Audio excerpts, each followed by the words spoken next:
many myriads of things that I'm doing. Actually, wait, first let me figure something out.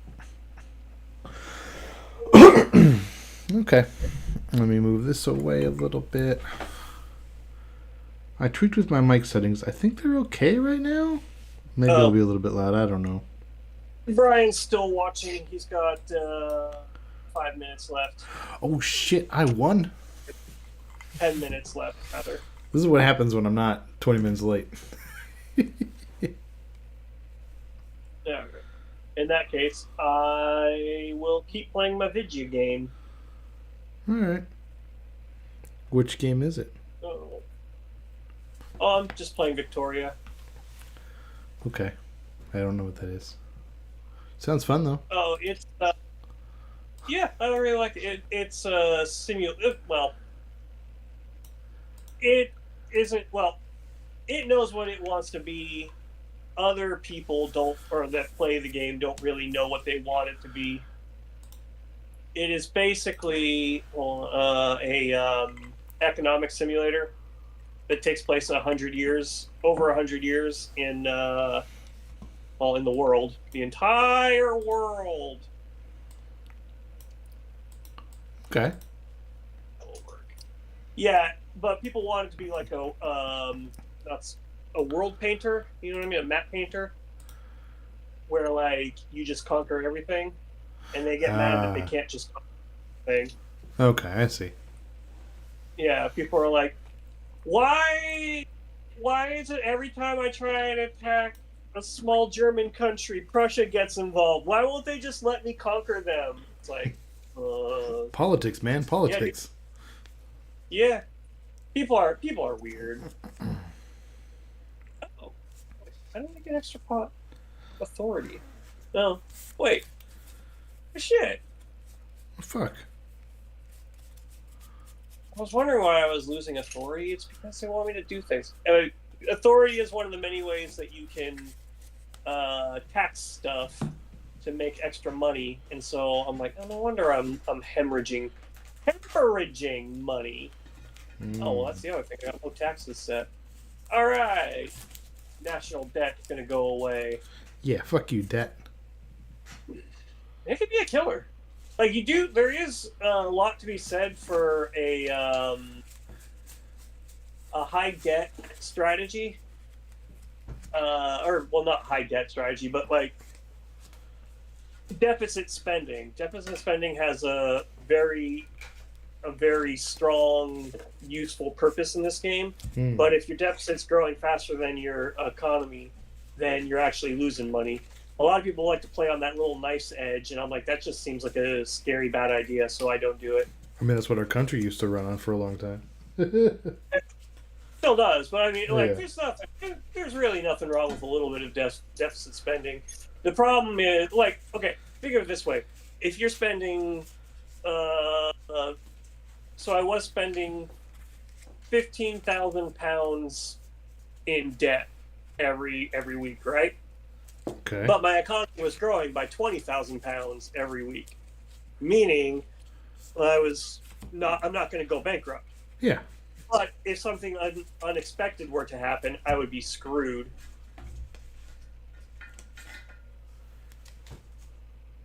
I need Schleifer hosted. Let's see.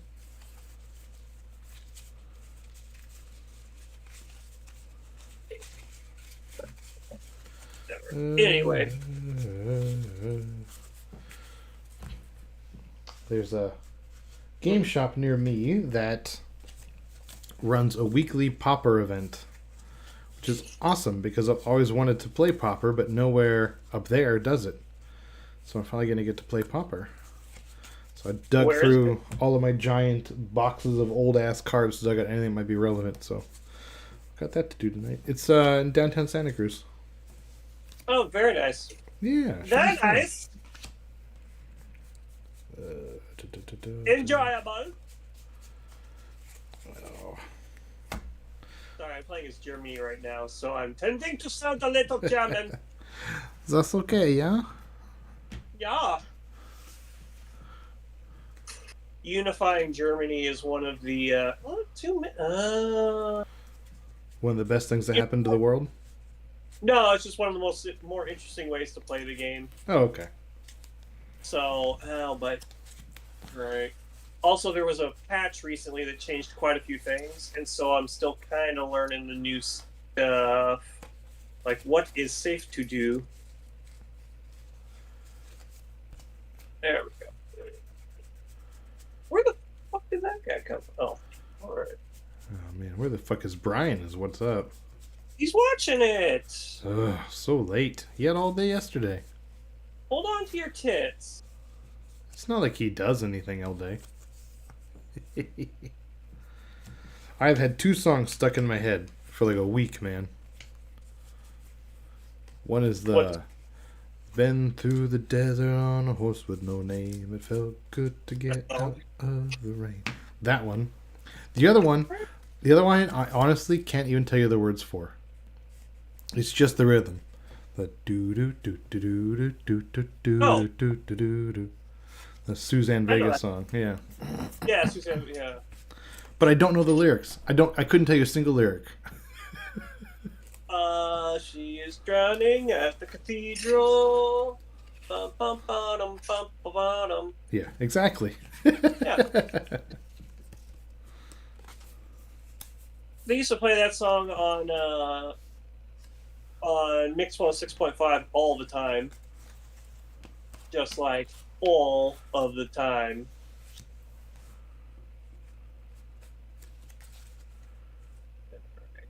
I need to make friends with France.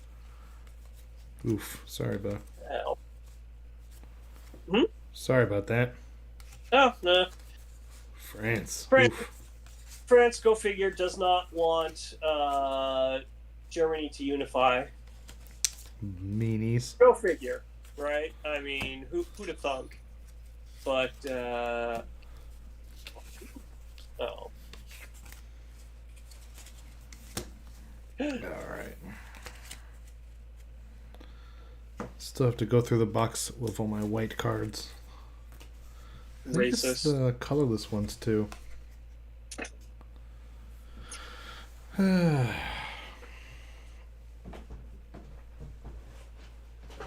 does it gotta be the white cards, you racist? It's the one I haven't gone through yet. I did all the other ones first. You liking alcohol?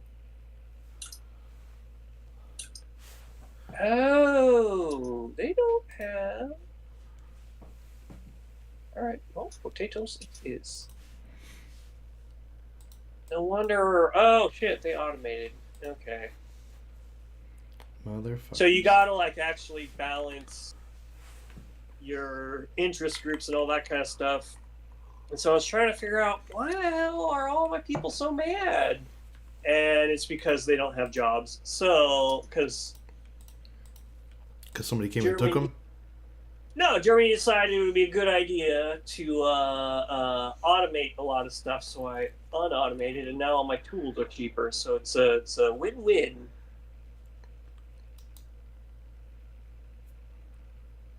This is a hardcore nerd game.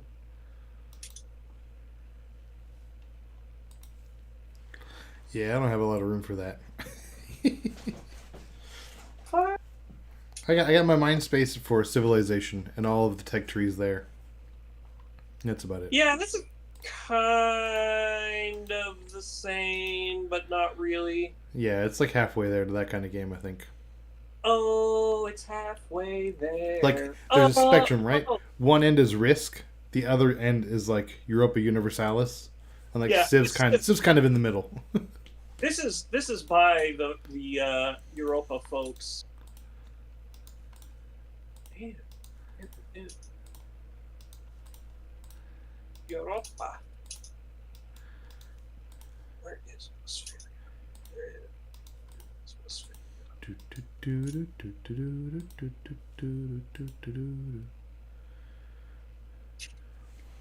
Ah, excellent. I can't. Anyway, I don't really remember what happened in this episode. It's okay. You have a recap, and then there's notes. It's fine.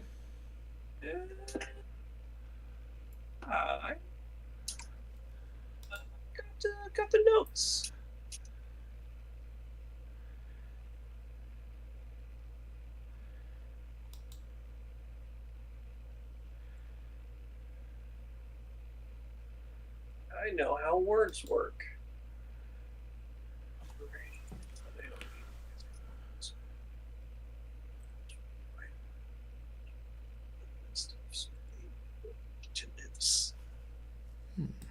Issue has been resolved. The damage only is okay. Cool. I reported a big problem at work today.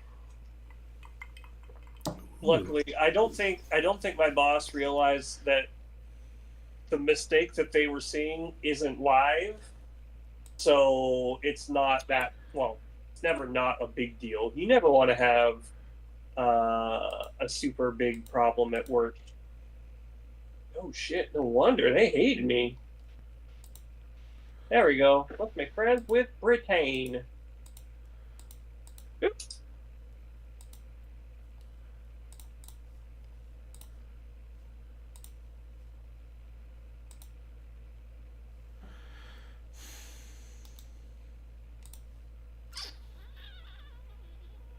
Hell yeah, hell yeah.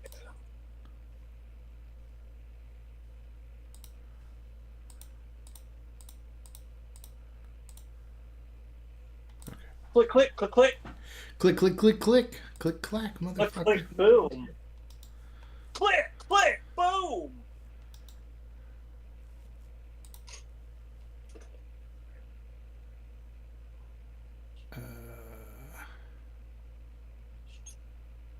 What's it? There it is.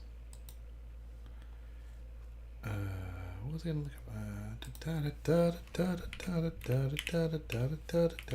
You just look up that Suzanne Vega song. Yeah, what the hell's the name of it? Farts and Butts. I wish I remembered, because I do like that song. It's just one of those, like, I could not for the life of you tell you what it was called. I am sitting. Tom's Diner. That's right. I knew that. See, Tom's Diner lyrics. I knew there's something about a diner and coffee. Yeah. Well, because it's all the things that she sees as she stares out of the diner window. Yeah.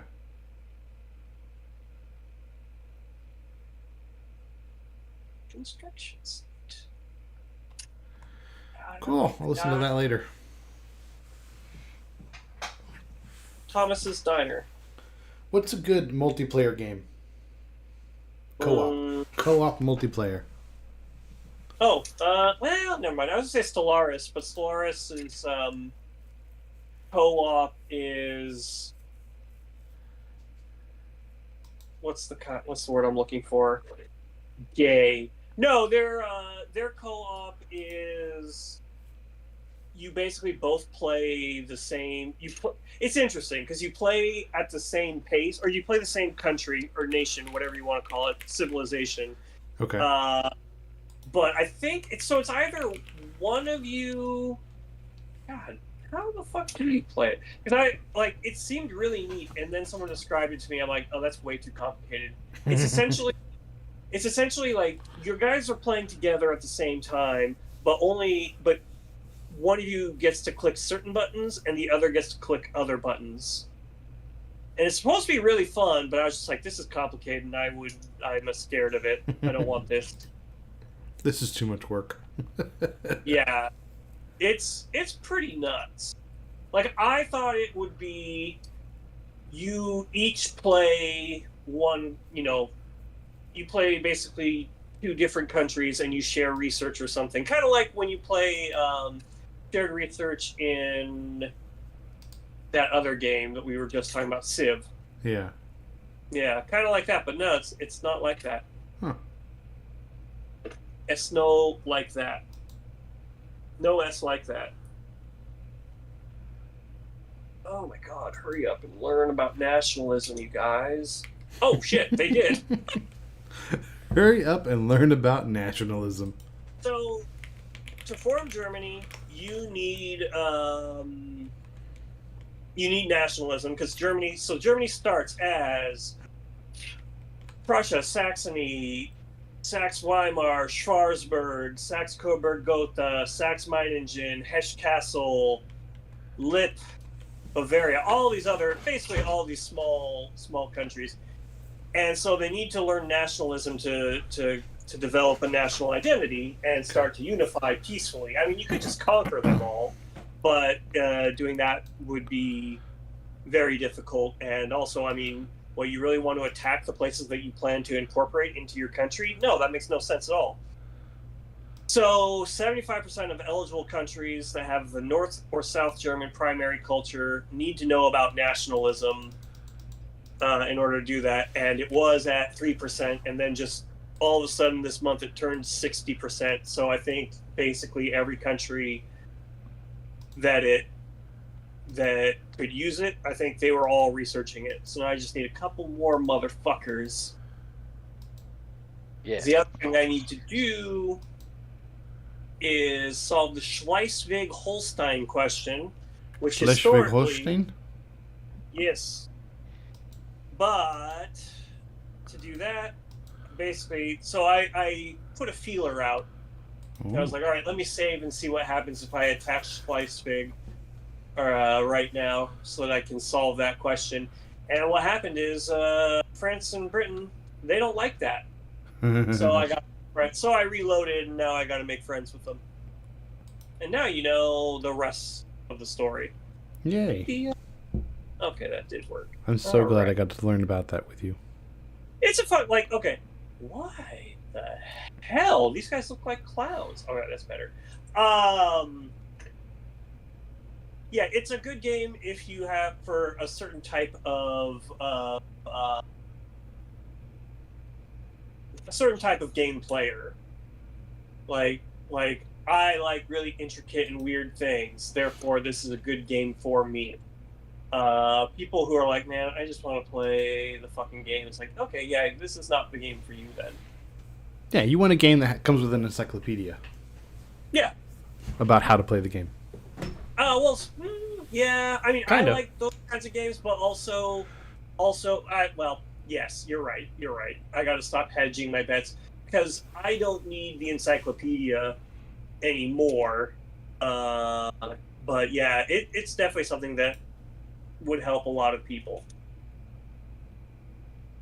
Streets go faster. But like, it is very, very rewarding. Like, I created Japan. I got them through the whole Meiji Restoration and everything, and got to be a world power. And that was my experimentation with a more nationalistic gameplay. Because usually I play as the U.S., and the goal of the U.S. is to be a beacon of liberty, so that everyone... Yeah. Well, so you want to do it so that everyone in Europe and Africa moves to you. And that's the only way that you can possibly have enough of a population to have all, like, to populate all of your states. And so you're like, yeah, universal suffrage, yeah, multiculturalism, yeah, what's the other word I'm looking for? Freedom of religion, all that kind of stuff. But as, like, Japan, there's no real need for that. You just want to be as repressive as possible because you have so many Japanese populations that you don't, like so many Japanese peasants that you don't care about if like the 3,000 Han Chinese in your country are being discriminated against, because there's only 3,000 of them. So you just be like, all right, let's be a little bit more repressive, and that gives you some other options. Sounds good to me. Yeah, fun game, fungible game. What are we going to play tonight, Brian? I Is don't, Brian coming on? Saints Row? sure. Saints Row. What were we playing with Alex? I don't even remember. Left 4 Dead. That's right. And then he's playing with games with his girlfriend instead. I mean, sorry, wife. The game that he hates. The game that he cannot stop talking about how much he hates, but also how much he plays. Yes. I mean, here's the thing. I'm sure it is a great game. It's just that poor man. He is never the only time. Wait, I think you're thinking of Dead for Daylight. Oh. Yeah. You mixed like 3 games there, Andy. Probably Dead by Daylight. There you go. There's more than that. Like, he also loves/hates Overwatch. He loves/hates almost everything. That's why his nickname is Rage. Well, you're the only one who gave him that nickname. Well, he embraced it well enough on his own. I use it. It's fine. Oh, okay. Oh, cool. We're all ready? I can close out and save my game. Yeah, I'm rolling. Okay. Well, I thought we were waiting. Well, I didn't know how much we were waiting on Brian or not. Nope, Did not he waiting say on him anymore. mobster? I thought he said monster. Mobster, yeah. Yes. I watch everything with the subtitles on, so. Well, I mean, plus the name of the episode that should tell you. Yeah. Yeah, I know, but What the fuck did I do? No, that's basically the title of the episode. no, I know that. So that is a line from, or not even a line, a repeating line throughout The Wire, where someone just like gets yelled at and then just turns and goes like, "What the fuck did I do?" Because everyone, if you've never seen The Wire, you really should. It's a great show. I know. It's on the list. One day. Yeah. What is that on? It's an HBO show, right? Yes. Okay. And it's been around long enough that they won't pull it suddenly so that they can get a tax write-off. Probably. Yeah. Well, no, it's fully invested. What they might do, though, is what HBO... I swear we'll get started, but this is my pet peeve right now, so I need to talk about it. One of the many things HBO is doing is they're pulling a bunch of stuff and then leasing it to Netflix. It's like, what the fuck are you doing?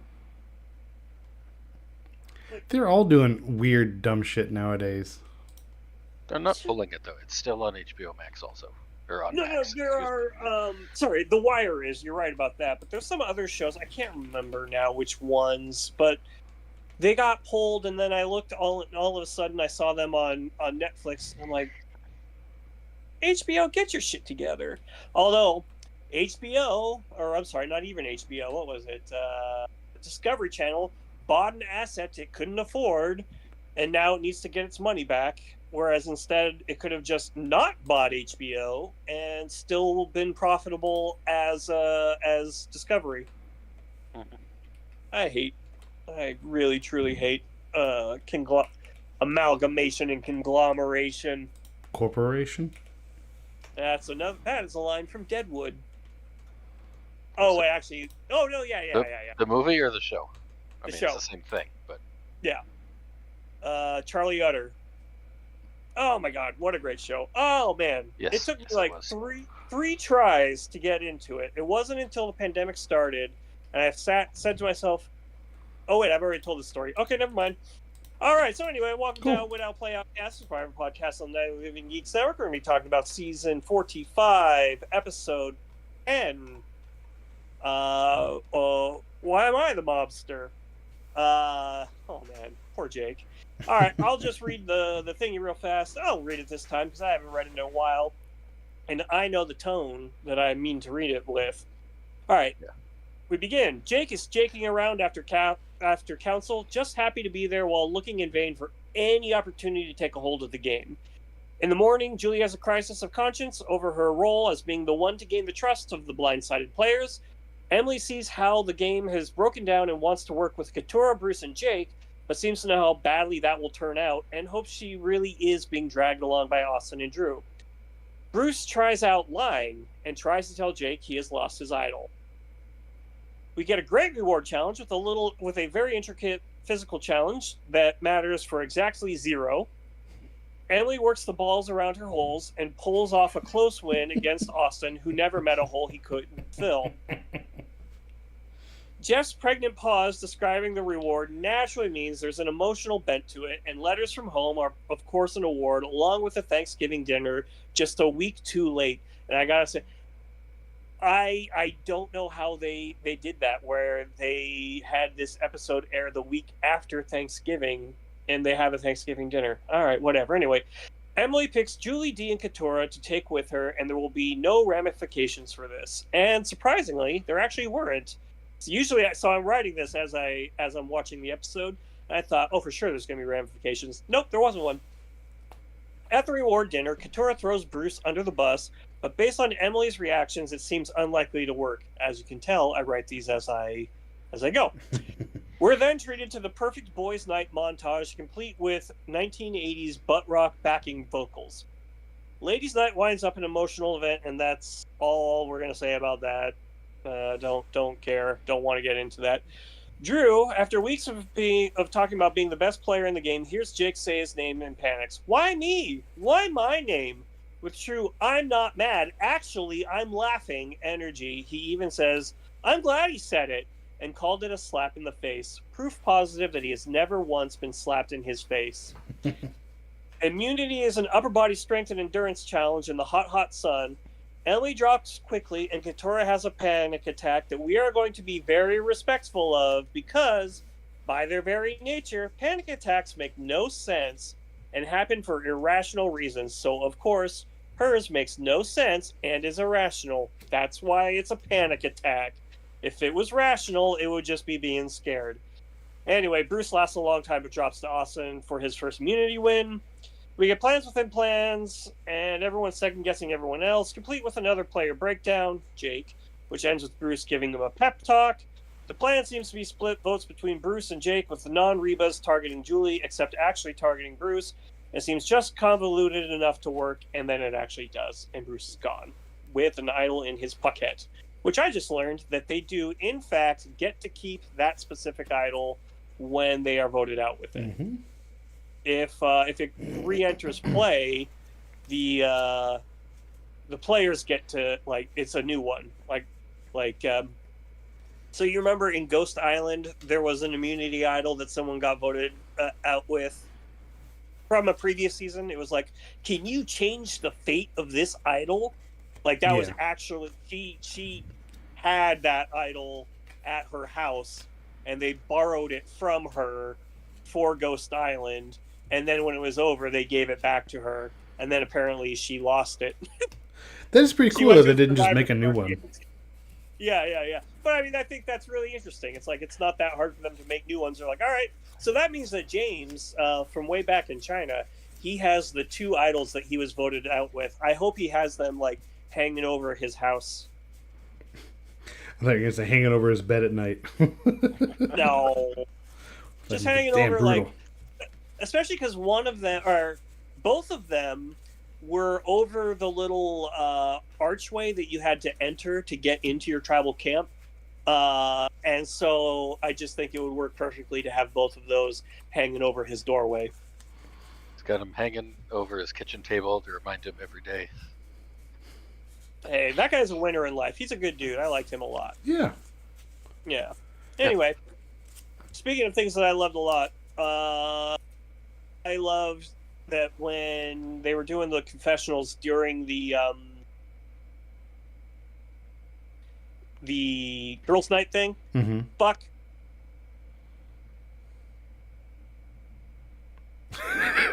He just yelled "fuck" and then dropped. Sure did. That's really embarrassing. No, that wasn't my my connection failing. The last note on I'm going to leave that silence in, by the way.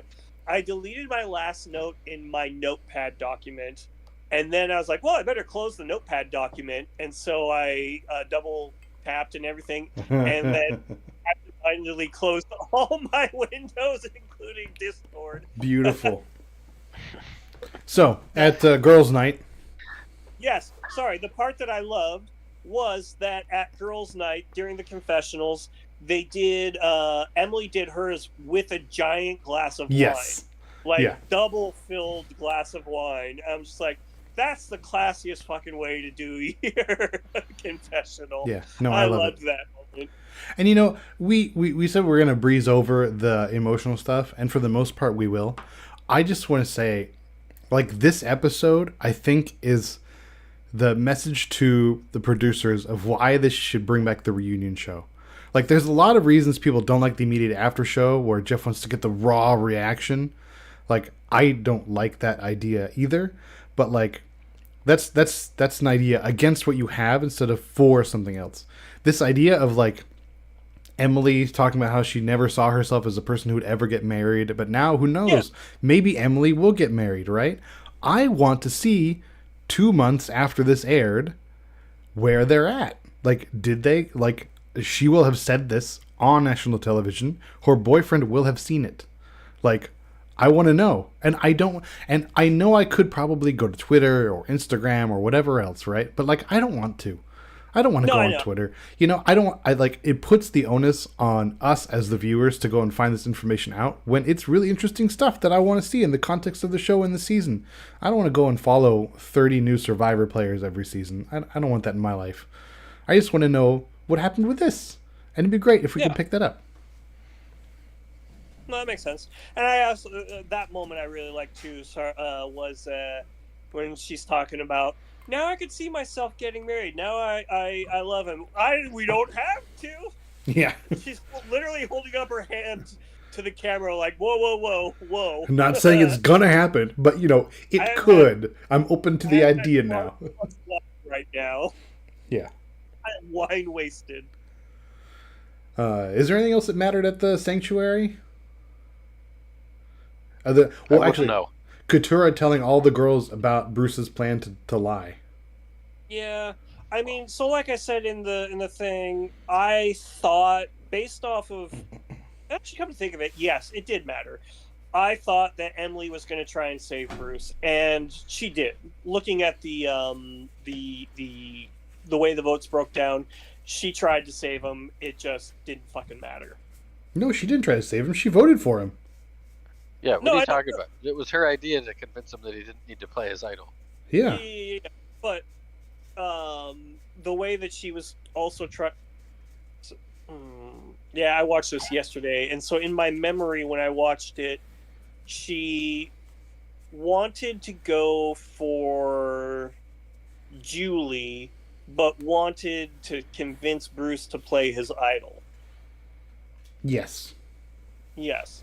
And that's why, like, and then once she saw that everyone else was kind of like, nah, fuck this guy, she was like, all right, I'm going to go with it. Because, so she and Jake have interesting parallel paths. Jake tried to make a couple of big swings, failed, and now is just trying to make himself, I don't want to say make himself not be an embarrassment, because I actually don't think he is, but he wants to win the game. Like, there's nothing more frustrating when you guys are playing a board game, right? When you know you're going to lose, right? Like, you're playing Settlers of Catan, you look at the board, you've been cut off by roads, and you realize, I can get maximum 8 points. I need 10 to win. There's no way for me to pick up 2 points for that game. Mm-hmm. So I'm going to be here for the next couple of hours, and there's no way I can win. There's nothing more frustrating than that. And he knows there's no way that he can win right now. He has to make some points or do some things. But he also has to stay in the game and not be a goat. And, like, I understand his frustration. Emily wants to make moves, but every time she tries to make a move, everyone else is just too dumb to go along with it, or it makes too much sense for them to not go along with it. And so she is stuck being dragged along, even though I really do think she is capable of putting together a move. She's just in a bad situation. I don't think I agree with your take on Emily's play. I think Emily wanted to convince, because Emily knew the plan was Bruce hedging your bet on Jake, right? And Bruce was 99% going to play his idol before his conversation with Emily, right? And then that means it's going to be Jake that leaves. And I think Emily correctly identified the thing that stops the non-Reba players from unifying is Bruce. Bruce is the thing that stops those plans from moving forward. Because they feel like they need to include Bruce, but when they do, things get fucked up, right? So Emily needs Bruce to be gone, not Jake. And so she's floating the idea of Julie just to make Bruce feel comfortable so that Bruce doesn't play his idol. And by not playing his idol, she gets to move forward with Katurah and Jake. And sure, it's 4-3, but then she's in the middle. And she can, she can be the person to go to Reba and say, hey, it's about time you guys cut somebody, Like, you can see us as goats, whatever, but, like, the four of you, you can't get to the end like this. You can't do it. You got to start now, right? This is when that conversation starts to happen in earnest, right? And Emily's positioned herself now to be in the middle with ammunition on her side of Katura and Jake, right? Because Katura, Emily, and Bruce had that conversation on the beach of like, it's now or never, guys. It's 4-4, right? And then they blew that up anyway just to get Bruce out. Because I think Emily correctly identified the reason that they don't work together is Bruce. So Bruce is the one that has to go. If Jake's gone and Bruce is still there, you cannot pull in Bruce and Katura in any kind of meaningful way. It's just going to be Bruce again. And you roll that forward until it's just Emily again, right? This is the point at which she needs to make that flip happen. And I think that was her move this episode. And I think it was really smart, but I think also it was really subtle. And nobody knows she did it except for Bruce. And how much Bruce is aware of what that move was based on his game awareness and intelligence, I don't know. I don't know if he's going to go to the jury and tell them, oh man, Emily really had me, right? I don't think he's going to be in the position to do that. And Emily's in the position like she can't tell everybody else, hey, I did this big move and got Bruce for us, right? And if she waits until Tribal to mention it to anybody, she'll look like she's taking credit for just another obvious Bruce vote, right? So like, it was a really good move by Emily, but I think way too subtle to give her any credit. So she really needs to like take this momentum and go with it. I think that's the problem. She's absolutely going to tell everybody she got him not to play. That she specifically said that she's going to brag about getting him out if they get him. Yeah, but I don't know. If you do that, then it's you next time. Why would that make it her next time? Because we're at the point where like anything you do that adds to your resume is a threat. And if she says, hey guys, I did this cool thing for my resume, like, oh, okay, it can be you, right? No, I don't think the one thing that I don't think getting out the one person everyone's been trying to get out for several episodes is enough to make people afraid of you. But not afraid of you, but the people who are left in Reba want to bring goats. And you're going to stand up and say, hey guys, I'm not a goat. They're going to say, okay, we're going to take Jake. Bye, Emily. Yeah. That's the real difference between Jake and Emily's games. Is they're like the only two people who are like trying to shake shit up. And for whatever reason, everybody just refuses to work with Jake. Like, I don't know what he did to piss them all off.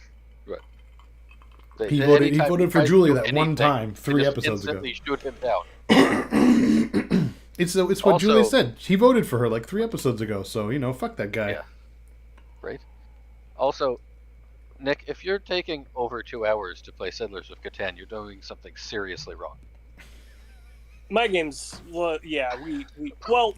It's an incredibly simple game. We play it 5 or 6 people, and yeah, it lasts a long time. I'm not saying I've been in that situation. So yeah. Well, I've been in that situation, but not with that game. I've been in that situation with Twilight Imperium for sure. Oh no, dude! Every time I play Catan, I'm like, I'm really bad at picking where to start. I've only played it twice, but both times I'm like, after a couple rounds, I'm like, I am totally screwed. Yeah.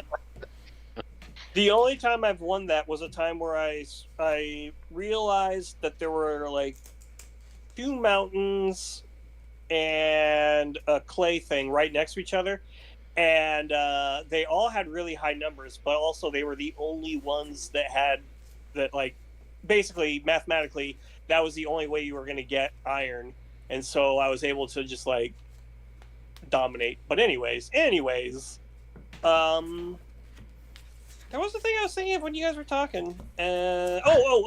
What I was thinking was basically like she's definitely gonna brag about it, but I think she's gonna brag. I don't think she's gonna brag about it right now. That seems like that does seem like a way. So 7 is a very clutch time because it's going to be a 4-3 vote, right? Unless they do something weird about these people lose their votes.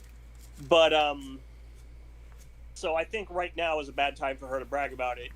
Yeah, you got to at least get it back to 3-3, right? Yeah. But when she has time, she will brag about it. But also, I agree with Brian where I don't think it's going to move the needle too much. Like if that's the biggest move she makes, then no. But if that's one of several moves she makes, I think yeah, it'll work. Yeah. Did you guys think when we were in the camp right before last week's tribal at the start of the episode, and Drew's like, Bruce's immunity run has to come to a clean and swift end ASAP? I was like, oh, Bruce is winning immunity this week.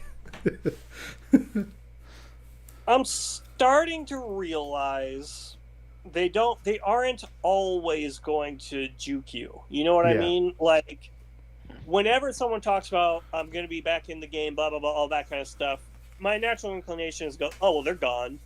But now I'm starting to realize, look, sometimes they're just telling you this is the way it's going to be. Yeah, the producers are being a little bit more chill this season. With the foreshadowing, anyway. Man. You know what? That challenge is really mean, by the way. Let's make sure we extremely wear out your arms and then make you swim over to the thing. That's just mean. Yeah. I mean, well, I think Katura didn't say anything, but Jeff said in his podcast, like, that's why he thinks Katura freaked out. Or, like, you have to pass a swim test to get on the show. It's not like she's afraid of swimming or afraid of water or anything like that. Just like, you're out there in the middle of the ocean, you're exhausted, and like it's the real ocean with like real ass waves, and it's actually deep. Like the tangibility of it is different. It was pretty damn calm. There weren't any waves, but still. Yeah, I know, but it's not a fucking swimming pool, Right. It's the real deal, but also, like I said, I mean, and thank you, by the way, we are all we can talk about it and be respectful of it like this, like, because the thing is, like, if you're panicking over something intellectually, I'm perfectly safe, and I can get in that water, and I will just go straight over to that. Intellectually, that, but. I think Jake even had a similar line. Was it this episode or last episode? He was talking about like, oh, I know this, but I feel very insecure or something like that. Maybe it was this episode. That was definitely this episode. Yeah. It's like, that's the thing. It's like, it, but your brain is like, even though your brain is telling your gut, don't worry about it. This is nothing. Your gut's like, I'm going to worry about it. This is very much something. I mean, I had the same thought you had, Brian. Like, this does not seem super safe. And then when he's like, "Oh yeah, there's safety swimmers underneath you. We're fine. We got you." Like, okay, probably yes. It's a television show. They can't let somebody drown. Well, it's the same thing with like, I mean, they're not going to starve out there, even though they have very little food. Yeah. Like, if they see someone is like, I guarantee that when Jake was losing consciousness and fainting. I guarantee they gave him some medical workups that they didn't bother showing or whatever. But, I mean, that's the thing. Like, I feel like if they had shown him getting a medical checkup, that would spoil the fact, or I'm sorry, that would indicate that he was going to get pulled eventually. But because he's apparently not going to get pulled, they're like, we just don't want to show it so that we don't break immersion or whatever. Yeah. Man, speaking of Jake, you're right about, like, it's not quite a pity party, but the line that got me, that he said of like, I'm tired of playing everybody else's game for them. Like, that's what sucks, right? Is he realizes he's not just annoyed that he's getting played. It's that he's not playing his own game. Like, that's the thing. People go on Survivor with an idea of what their game's going to be and how they're going to play and what they're going to do. And he's just not executing on any of it. He's just playing everybody else's game. Like, that sucked. Jake, for whatever he is in game, he's really entertaining to watch. Like, no, when it was, he is definitely my favorite after this episode. when he confronts Drew and he's just like, I don't give a fuck what you think, Drew. Stick it up your ass. No, and he had a good point too. Like, so I'm supposed to, when he said, like, you don't care if I catch a straight bullet, but I got to care if you do. You're not. Yeah, like, that's a good fucking point, Jake. Like, it's been you randomly forever, and Drew maybe hears his name once and gets a fucking stick up his ass. Has anyone? I'm going to check it up real fast to see if Drew has even received a single vote. No, I don't think so. I don't think he has.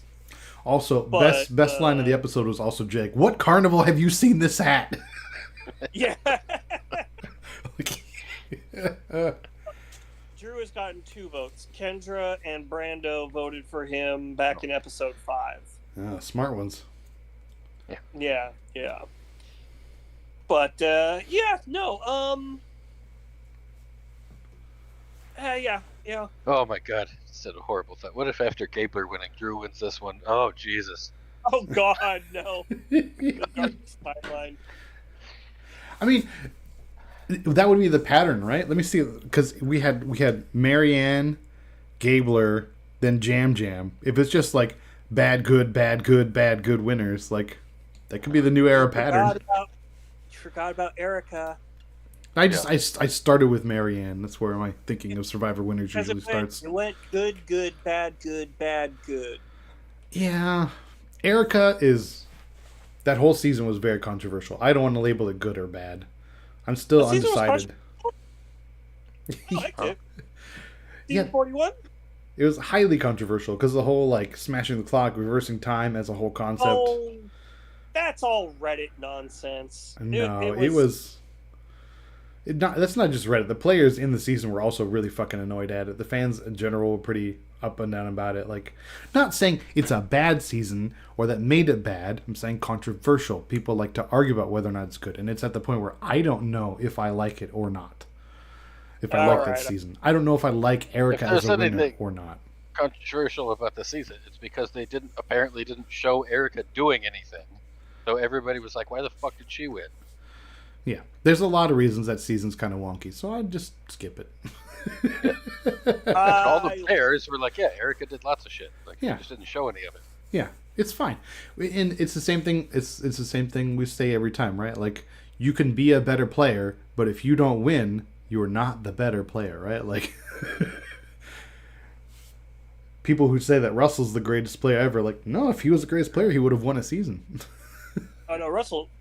It's funny. I was thinking about him the other day. I don't remember why, but I was thinking about how he was talking about, I'm such a great player. And I'm like, dude, you lied about being a fireman who survived Hurricane Katrina when you are, in fact, a millionaire oil tycoon. Like, you realize nobody respects you in this game. But you did. The only person who did anything worse than you is Johnny Fairplay, just for his whole fair playness. I don't know. The Shirin stuff was pretty bad too, and then the guy who had to get kicked out of the game for possible sexual harassment was also a problem. You're right. I forgot about Will, and a couple bad ones. Sexual harasser. So yes, those were worse. But he's up there. I mean, Russell still wasn't the best. He's just an ass. I'll give him that. He's the best manipulator they've had. I'll give him that. Yeah, no. He did a pretty goddamn good job manipulating everyone. Regardless, I don't want to talk about Russell and argue other points back and forth. Just the idea of, like, if you don't win, you're not actually the best. Like, whatever you did in the season that was great wasn't good enough to get you to the finish line. And everybody who's won then is necessarily better than you. And, like, sorry, that's the way it goes. Just like, you play a whole season of football, and the quote-unquote best team might not be the one that wins the Super Bowl. Well, guess what? The one that won the Super Bowl, that's the best team. Yeah, transitive property. Doesn't matter if you were undefeated and you ended up 17-1. You're not the best team. Same thing. Yeah. I mean, you can't call Dan Marino the best quarterback because he never won. You can, however, call him the best that never won. Yeah. And are players that we can talk about being the best player who never won. Carolyn. My favorite, maybe, but yeah, no. So what? This episode. It was fine. I mean, all right. The boys' night was fun to see, and I'm glad the night. Yeah. I didn't. Drew was being a real turd about the boys' night. Like, yeah, I'm gonna try broing out. I never broed out before. I'm like, dude, you have broed out a lot. You just don't think of it as broing out because you're a nerd. Yeah, I guarantee that guy's done some version of a LAN party. Yeah, exactly. It's like that's bro. Like, bro behavior is just like reveling in.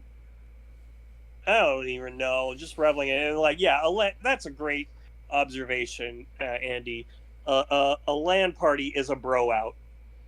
And there can be girls at the bro out if it's a LAN party. There can be girls yeah, at any yeah, bro yeah. out. It's perfectly fine. I think Kelly would have been perfectly happy at this bro out.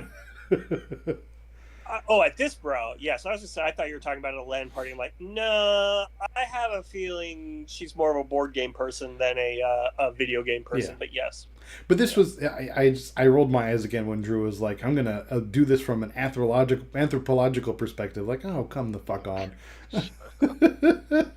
yeah, that's Like- a man who can suck a butt. I'm going to observe the bro in his natural habitat. Like, oh no, please don't do that. Especially because in episode 1 he was saying like, oh, Bastille likes to go and hang out with the frat guys, and Yeah, like you called yourself half bro in episode 1. What are you doing? yeah. Well, again, that was Bazille talking. This is not Drew. That's true. Yeah, if your entire strategy hinges on schizophrenia, then maybe it's not a very good strategy. Did we Yeah, figure out if that's they can covered. play more shots in the dark? They have until there are 6 left. So, Okay, so- one more. Okay. Then, well, I was going to say, then next episode is the make or break. But it literally is the make or break, so it doesn't matter. Yeah. Yeah. All right, what else have we got? Well, I mean, even if nobody did them, and 3 people could do it next time and then still win, or whoever Yeah. the hell it is would win. Oh man, if 3 people played their shot in the dark, so that only 4 people got to vote when it was 7. Oh boy, that would be a mistake. Can Katura win? I want to say yes, but I don't think so. I don't think she's done anything spectacular, She did- right?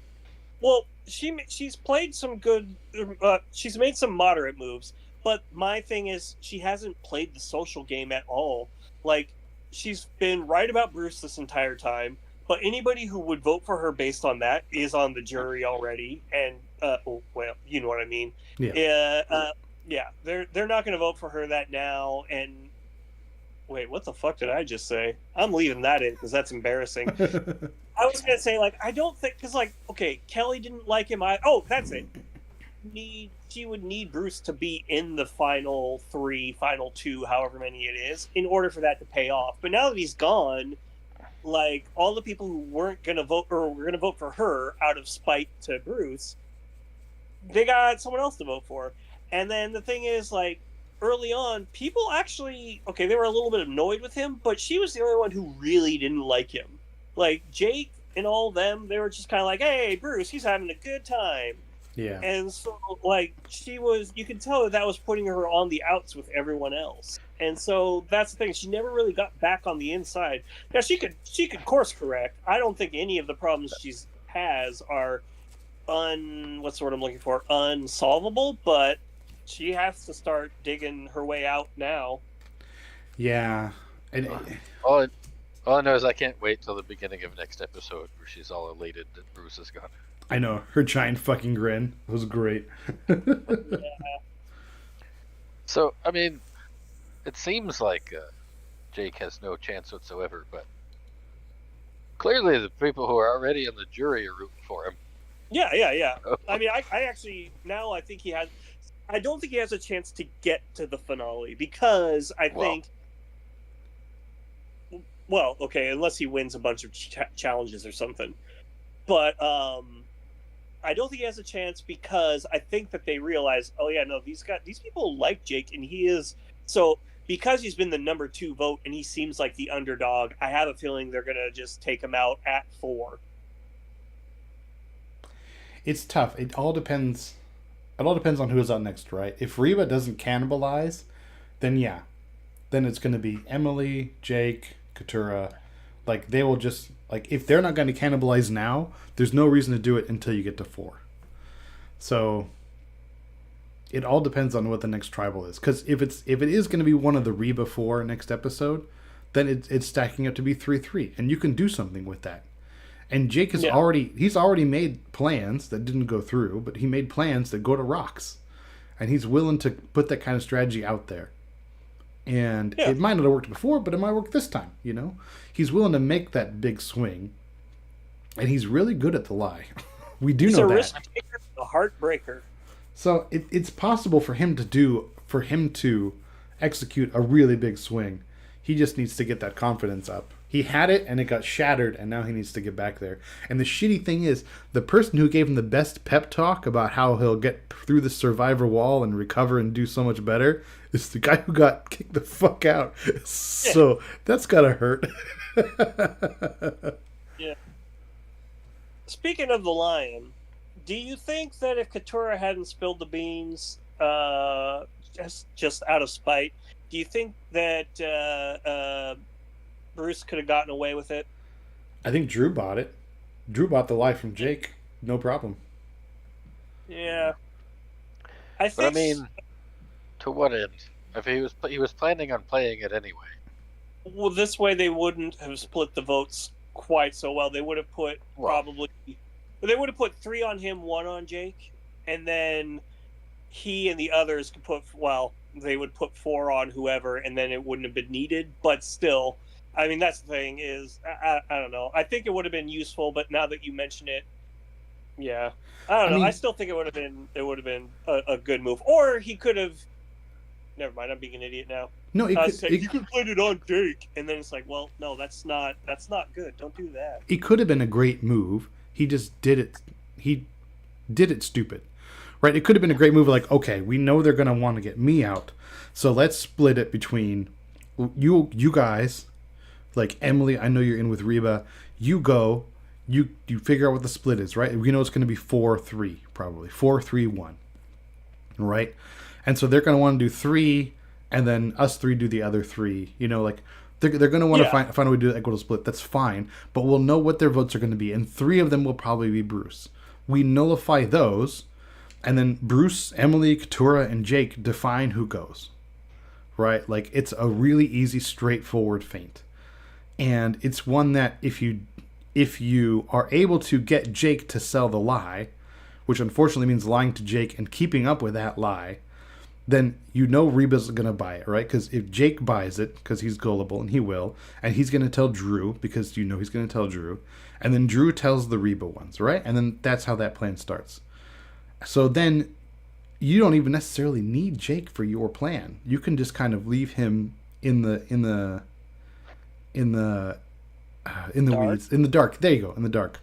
And you know, Katura, Emily, and Bruce can define who goes. No problem. Right? Well, that's a sound, solid plan, and it relies on yelling, lying to people and manipulating them, which is the game, and that kind of sucks. The problem is Bruce is a fucking terrible alliance member, because his way of proposing this is to lie to Katura like it's some kind of fucking joke. And like it feels like there was never a moment where Bruce sat down and explained that plan to anyone. He hatched it, he tried out the lie, and he was like, this is what we're gonna do. It's gonna be so great. It's gonna be so much fun. Like, no, man, you gotta sit and have that powwow and tell them what the plan is.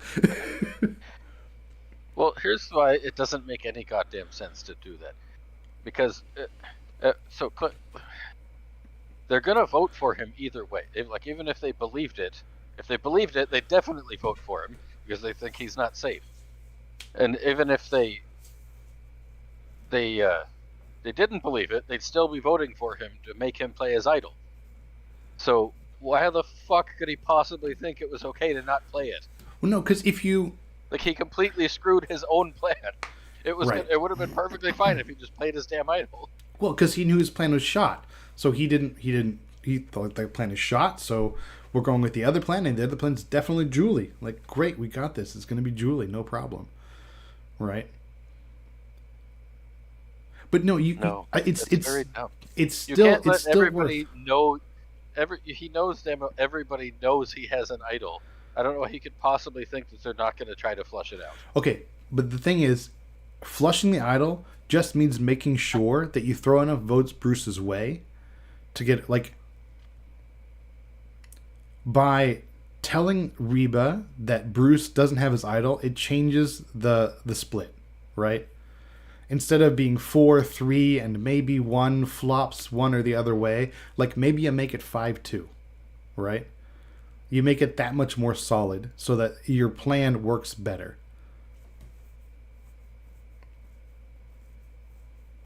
Right? Because if it's 4-3, you just need one person to go rogue, and that happens all the fucking time, right? I mean, Julie's gonna go rogue in the next one. Hell yeah. Good. Let me put it this way: there is no universe where convincing people to vote for you is a good plan. Well, Yeah. fantasy. Like, if you're cheating at fantasy, you're like, yeah, I want to get all these votes so that I can Yeah. cancel out a whole bunch and give everybody points. I don't know. One strange thing, especially because it wasn't a bad that plan. Jake is next in line, and he doesn't want to get rid of Jake. So what the fuck? How the fuck was that supposed to be a good plan? Exactly, but it's not Jake, right? You can dictate it if your plan works, if Bruce's plan works. But like, what I'm trying to say, the plan's not the problem. The plan is his ability to be a reliable and responsible alliance member. Like, instead of communicating this very serious plan at a pivotal moment properly in a meeting, he's just fucking joking about it. Joking with Katura, who's fucking annoyed by him. Like, Well, he wasn't joking. He was trying to see if his acting was good enough to get her to believe it. okay, no, but still stupid. Stupid. Oh, yes, that's what I'm saying. Every part of this plan is fucking stupid. That's what I'm saying. I'm saying not every part, maybe just like 2 parts. 2 parts stupid to 1 part smart. Yeah, there we go. There you go. No, there was no smart about It could have worked. All right, I mean, agree to disagree. No, we must fight to the death. Grab Yeah. the take the knife. Take the knife. it. Either way, not playing it was fucking dumb. Yes, Obvious. I mean, okay, he was. that I will agree with. Yeah, because like, if you already have a target on you, you know that you're going to get some votes. Even at, like you're probably going to get 3. I just think he should. Like, if I were in his shoes, I would have played it anyway. But I've gone on the record before saying that if I find an idol, I'm going to tell everyone, hey, everybody, I found an idol. I am playing it at the next possible opportunity, whether you guys plan on voting for me or not. So don't you fucking vote for me. And then if they vote for you... just want to be rid of the fucking thing. Yeah. No, not even that. It's just like, look, the entire purpose of this is to keep me in the game one more time, and I don't want you guys to be like, we got to go through his shit. Also, because I think that you could make the case that being radically honest is a good strategy, because if you're being honest about everything, it means you can lie about some stuff, because they're going to think you're too dumb to tell, you know what I mean, to keep a lie. Yeah. But you know why? I was now thinking about it. I mean, they might not think about this, but the reason, well, because they don't know exactly how it went down either. But the reason Emily does deserve a lot of credit for this is because normally when they do this and they try to convince somebody they feel safe, they say really obvious shit like, "Oh, you won't even need your idol," and she didn't do that. She fucking incepted him, made him figure that shit out himself. Yeah. Yeah. Good That was move. genius. But that's what I'm saying. Too subtle. Anyway. It's not too subtle. All you gotta do is talk about it during the fucking final vote. Yeah. You can say whatever the hell you want then. No, man, Yeah. because it's gonna be like what happened that other season. Somebody else is gonna say, "No, that was not you. We did. It was us." The people in the final tribal are not gonna remember properly. They're gonna get upset with her for trying to steal their credit for their move, right? Well, that's because that last time it was bullshit. This one actually was on her. That's fine, but you know, at final tribal, Drew's gonna take credit for it, or somebody else is gonna take fucking credit for Bruce getting out. Katura's gonna, you know. They're gonna be like, Well, "What do you mean, like, in Emily? this The vote, episode where vote was Drew took always credit gonna for be- getting everyone else out. Yeah. yeah, the vote was always We going know to be Drew's Bruce. gonna You didn't take do credit anything, for Emily." everything, 'cause that's just who Drew Yeah. is. Right, so like, I don't. Drew's gonna be not on the jury either. I don't know who you think you're kidding. no, that's what I'm saying. At final tribal, he's going to take Oh. credit for everything. Yeah, well, I don't think they'll buy it. Well, Yeah. we shall see. Fantasy? Yes. All right, we had 2 bets resolved this week. One was the Deadpool. Yeah, I got it. I said Bruce. I did it for the meme, hoping he would get evac'd on episode 1 again, but he did not. He lasted a while, but I still got the Deadpool. The problem is, you two both got the over-under that we would have 1.5 players from our Deadpool in the final episode. It was the under, so we all got 3 points. Didn't matter at all. Okay. Totally even. Which, speaking of Bruce going out last time, I do like on his way out, he said, "It's been an honor playing with you for my second time." Yeah, I heard that, and I was like, no, because he said playing with you again. Essentially, like the way that he worded it made it sound like he came back for the second time. It's like, no, this is Yeah, the you came first back time once. back. I'm not worried about the Yeah, wording. yeah. I just laughing at him being like, "Yeah, I came back to play Survivor a second time." Like, bro, you were out here for less than a day. It's, Yeah. it's the same thing that Katura keeps rolling her eyes at. You can't come back if you weren't there in the first place. I know, I actually but it's have not like he's played a whole. He's technically a returning Yeah. player, but he's the least returningest of any returning player to ever return. Yeah, like he I didn't do almost feel any as a joke. strategy or anything whatsoever the first time. Yeah. I almost feel as if, for a joke, they should do a season where it's just the people who were voted out first. Yeah, I feel like a lot of people got voted out for a reason. Yeah, I know. Yeah, and then one of them has to win, so it'll be great. Yeah, I don't know. If you want to see all of our other bets, you can go to Outwit, Outplay, Outcast.com. On the left, there's a button, or not a button, a link that says Fantasy. You click on that, it takes you to all of our bets, our scoring, our starting rosters, that kind of stuff. Scoring, I started the week in last place with 52 points, but I have Austin, Katura, and Emily, and I am now the only person left with a full roster. I got 3 from Austin because he survived and won an immunity. I got 3 from Katura because she survived and went on a reward, and 3 for Emily because she survived and won a reward challenge. And I got 3 from the bet. So that's 12 for me onto my 52, giving me 64. Brian, you came into Luke with 60 points. You got 4 from Julie because she survived, went on reward, and survived vote. And you got 1 from Drew and 3 from the bet. So that is 8 onto your 60, giving you 68. Nick, you came in Luke in first place with 65 points. But you got Bruce, who got eliminated, got you 0 points. You got 3 from Dee because she survived and went on reward. And you got 5 from Mr. Cocaine because he survived, said the episode title, and survived 3 votes, plus 3 from your bet is 11 onto your 65. So, Nick, you're out ahead with 76 points. Brian's got 68, and I'm in last with 64. But as I mentioned, I'm the only one left with a full roster. I don't know if any of them have a good chance of winning, but Well, this usually Austin bodes totally well. does. What are you talking about?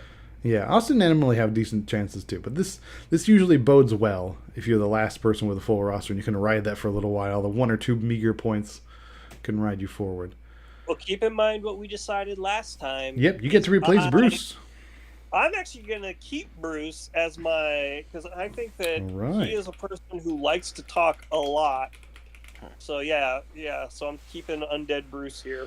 All right, we'll take it. I don't know what you're talking about, Andy. I'm pretty sure the last person with 3 people hasn't ever won, but whatever.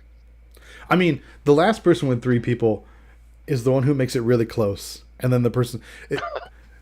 Honestly, when the season's this close, the person who has the winner is probably going to be the one who wins the season, right? Like, I'm down 12 points, but usually winning the game is like 15 points. So long as we don't have another Caleb happening in the next episode or 2, like, I'm betting the person who has the winner of the season is going to be the one who wins our fantasy season. It's too What close. if none of us has the winner? What? That's not... what? I was going there for a minute. I was like double checking the roster for a second. Holy shit, who did I forget? And how did you pick Undead Bruce before that person? Okay, so the Undead thing. Here's my other pitch. And we don't have to do it, or we could start doing it next season.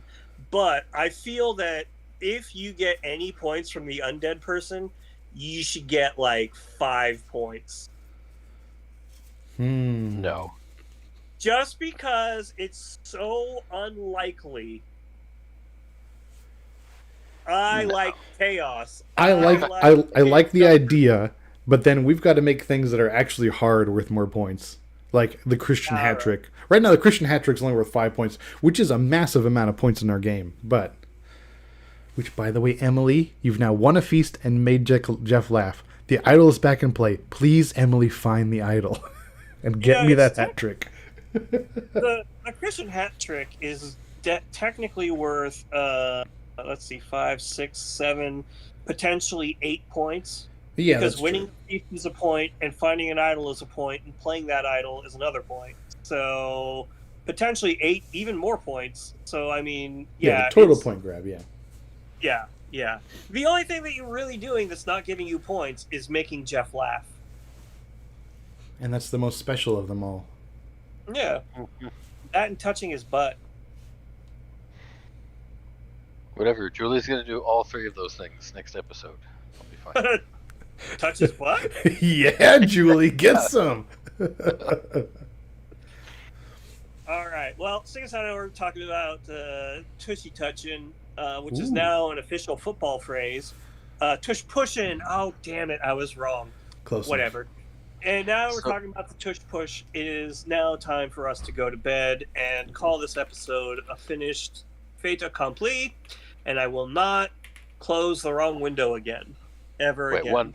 One more thing I need to say real quick. I have a 0% chance of winning because they're gonna fucking vote out Julie next because everyone's afraid of her, and Drew's gonna get me 1 point every week, and that's it. I'm Boy, that so sucks. fucked. Yeah, you're in the Jake position right now. Yeah. Yeah, you need a winner, man. Yeah, wow. And I don't have one. That's my problem. Well, they're all saying if Julie gets there, she'll win. Exactly. There's no way in hell she's getting there. It's not going to get there yet. Oh, well. Will she get there? We'll find out next week There she on wins out, I guess. Survivor. Let me end the episode. God. Gee whiz. Gee willikers, you guys. Was I robot voicing at all? No, you were great today. Yay. I'm in the same place I was last week, too. Although, come to think of it, I'm in the same place now as I was last week when my voice wasn't doing that, so... Well. All right, whatever. I'm going to go to bed. Okay. Bye forever. Bye-bye.